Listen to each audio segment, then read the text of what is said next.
A paz do Senhor. Está passando por momentos de dificuldade, de tribulação. Realmente é algo que nos tira a paz. Muitas pessoas, quando começam a ter problemas nos seus lares, problemas financeiros, quando começam a passar pelo desemprego, passar por situações nas quais elas não esperam, enfermidades, somente durante esse período agora da Covid-19, durante esse período que nós estamos vivendo, onde o mundo parece que virou de cabeça para baixo, são extremamente incômodos e difíceis para serem vividos. Algumas pessoas têm passado por estados de ansiedade, estados de depressão, estados de desesperança muito grandes. E com isso, o índice de problemas dos casamentos, de problemas de suicídio até tem crescido de forma assustadora, de forma realmente preocupante. Mas o que fazer? O que a palavra de Deus nos orienta com relação a isso? Como nós podemos superar essas dificuldades? De que maneira nós podemos tirar boas lições, tirar bons aprendizados, tirar boas práticas para as nossas vidas? O que a Bíblia ensina sobre isso? Nós vamos ler agora dois textos, que esses textos falam com muita propriedade sobre as tribulações e como superá-las, e o que fazer com elas, e como agir diante delas. O primeiro texto que eu gostaria de ler está em 2 Coríntios, capítulo 4, a partir do versículo 16, que diz assim: por isso não desfalecemos, mas ainda que o nosso homem exterior se corrompa, o interior contudo se renova de dia em dia, porque a nossa leve e momentânea tribulação produz para nós um peso eterno de glória muito excelente. Não atentando nós nas coisas que se veem, mas nas coisas que se não veem, porque as que se veem são temporais e as que se não veem são eternas.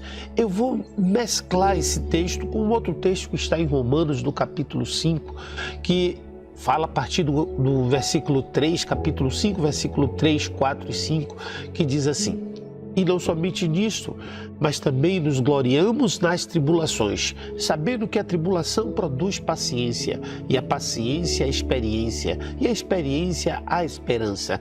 E a esperança não traz confusão, porquanto o amor de Deus está derramado em nossos corações pelo Espírito Santo que nos foi dado. Primeiro eu vou falar sobre o texto de 1 Coríntios e depois eu vou falar sobre o texto de Romanos. Em 2 Coríntios começa o apóstolo Paulo dizendo: não desfalecemos, ou seja, não desanimemos. Uma atitude logo de cara. O que a gente precisa ter é um entendimento de que nós precisamos ter uma atitude de ânimo mesmo no momento da luta e da dificuldade. Uma atitude na qual ela vem movida pelo nosso homem interior.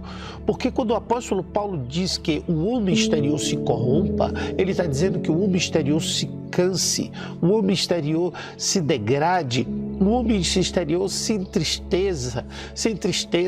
Ele diz que mesmo que exteriormente nós por fora estejamos cansados, nós temos que entender que há um homem interior que é dirigido pelo Espírito Santo, que esse homem interior, que é através da nossa mente, através do nosso coração, através daquilo que nós visualizamos como propósito de vida, deve ser renovado de dia em dia. E ele vai explicando, vai aprofundando esse texto de uma maneira tal que vai fazer com que a gente entenda o que é estar no propósito de Deus, o que é estar na vontade de Deus, o que é estar na direção de Deus.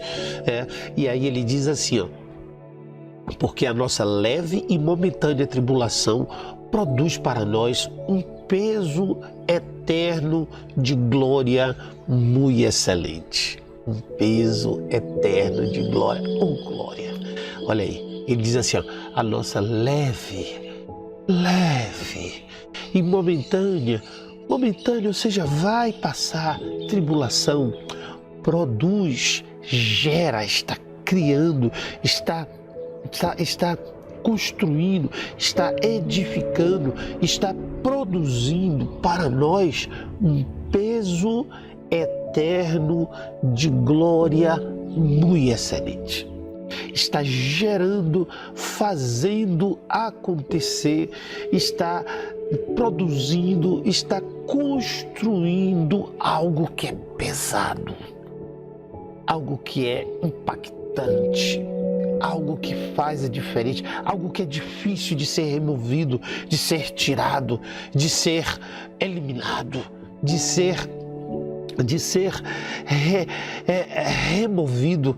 E isso que é peso, ele fala que ainda é eterno, né? Ainda, além de ser pesado, além de ser difícil de ser removido, além de ser difícil de ser tirado, de ser mexido, ele ainda é eterno. Ou seja, ele é algo que vai produzir efeito por toda a eternidade. Ele vai produzir efeito para sempre. E ele chama isso de glória, um peso eterno de glória, muito excelente. E aí o apóstolo Paulo, ele alerta, atenta a algo que é importante quando ele diz assim, não atentando nós nas coisas que se veem. Ou seja, não é para estar olhando para as notícias, não é para estar olhando para os problemas, não é para estar olhando para as dificuldades, não é para estar olhando para as lutas, não é para estar olhando para o que você vê diante dos teus olhos, porque o que está diante dos teus olhos não revela a fé. O que está diante dos teus olhos revela a tribulação, revela o problema. Então não é para atentar para esses detalhes, muito pelo contrário, é para atentar para aquilo que não se vê, é para atentar para aquilo que é prometido, é para atentar para aquilo que é a palavra de Deus para a tua vida, porque essas coisas, as que se veem, elas são temporais, elas são as tribulações, elas vão passar. E as que se não veem, essas são eternas, essas não vão passar, essas vão ficar por toda a eternidade, por todo o tempo. Então o que é que eu faço com essas coisas? Porque se elas me sobrevieram, se elas estão na minha vida, se elas aconteceram, não foi do nada. Não foi do nada. Não foi absolutamente do nada. Precisamos sempre lembrar disso, que nada acontece do nada. Tudo tem uma razão de ser, tudo tem um propósito. Lembrando Romanos 8:28, mais uma vez, sempre há um propósito em todas as coisas. E o que é que eu devo fazer? Você deve agora seguir a orientação que o apóstolo Paulo dá aos Romanos no capítulo 5. Ele diz assim, e não somente isso, mas também nos gloriamos nas tribulações, sabendo que a tribulação produz paciência. Veja só, o apóstolo Paulo primeiro diz que a tribulação produz um peso eterno de glória.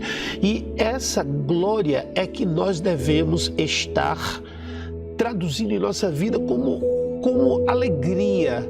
Viver alegre na tribulação, sim, alegria. Por quê? Porque a tribulação está produzindo fruto em nossas vidas. E esse primeiro fruto que a tribulação produz é paciência.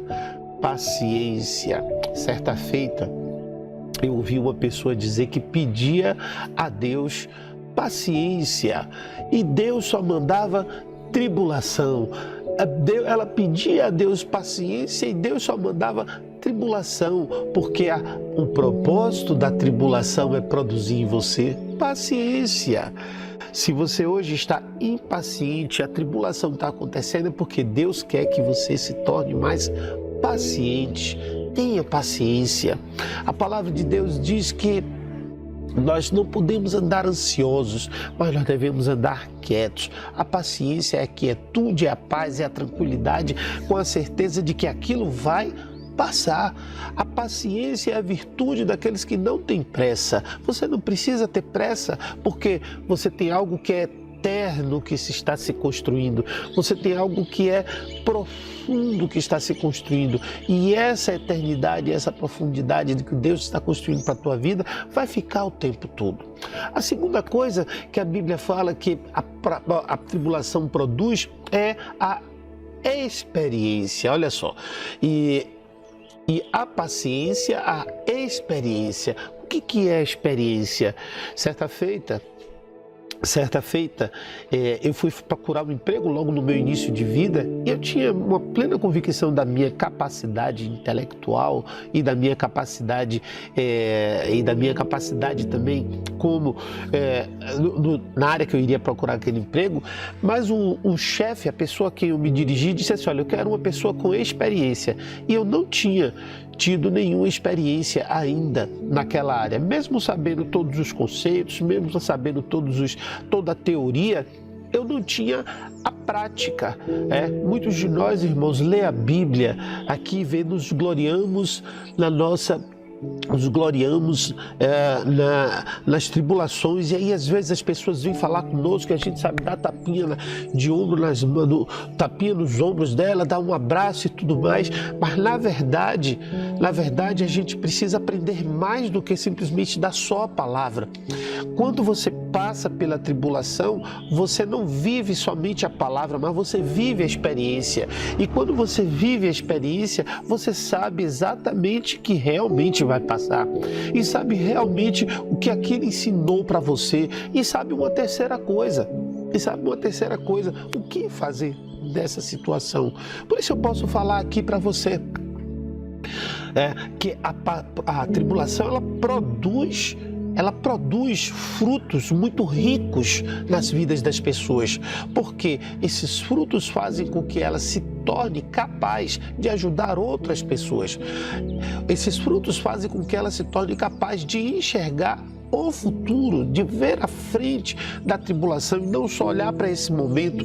Esse fruto, essa experiência te faz capaz de aplicar Romanos 2, segundo os Coríntios, capítulo 4, onde o apóstolo Paulo fala atentando para as coisas que não se veem. Por quê? Porque você sabe que há sempre um dia de amanhã, você sabe que há sempre uma situação futura, você sabe que há sempre um peso eterno de glória, você sabe que há sempre algo que está se formando de bom para a tua vida. E por isso a tribulação forma uma terceira coisa, produz uma terceira coisa, que é a esperança. A esperança, então, é a convicção que você tem de que tudo vai mudar, de que tudo vai melhorar, de que tudo vai passar e de que você tem a seu favor o amor de Deus, você tem a seu favor Deus, você tem a seu favor o nosso Senhor Jesus Cristo, que morreu, levou na cruz do Calvário todas as nossas tribulações, e por isso nós somos muito mais do que vencedores. Que Deus te abençoe.